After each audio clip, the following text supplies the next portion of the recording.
All right, our tip of the week this week is going to be accessing steel profile libraries.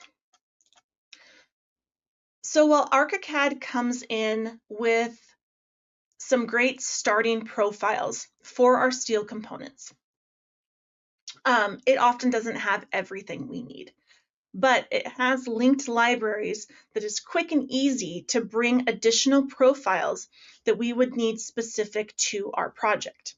Okay, so to get to that, we're going to go to Options, Complex Profile, and then come down to Import Standard Steel Profile. All right, by default, the list window is empty. So you have to add the selected profiles to the database or from the database, meaning over here is empty. So we need to add these profiles. Okay, so the first thing, we select our country code. And from the non-editable available profiles on this list, you can access thousands of the standard profiles that are used in buildings.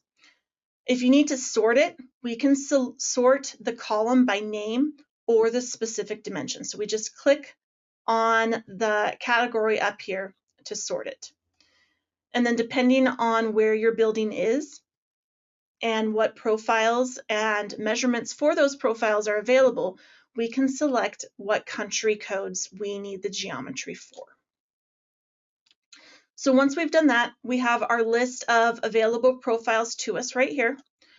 We're going to go through and start selecting the profiles that we want to add into our project. Okay, and we select, we say add to the project. From here at the top, right up here, assigned building material, we're going to give this a building material. So all of these are going to come in by default with the building material that you choose right here. Okay. We can, at any point, remove something. If there was a oopsies and we added something that we didn't mean to, we could select it and remove it from our imported list. But once we have our list complete here, we would select our import button. So now that we have imported those profiles, meaning we didn't have to draw these out as a complex profile ourselves, it was already done by somebody else for us. We would choose this profile the same way we would choose any complex profile.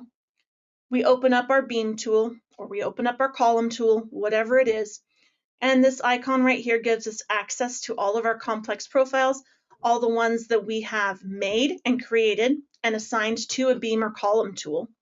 And it's also going to have all of those profiles that we just imported as well.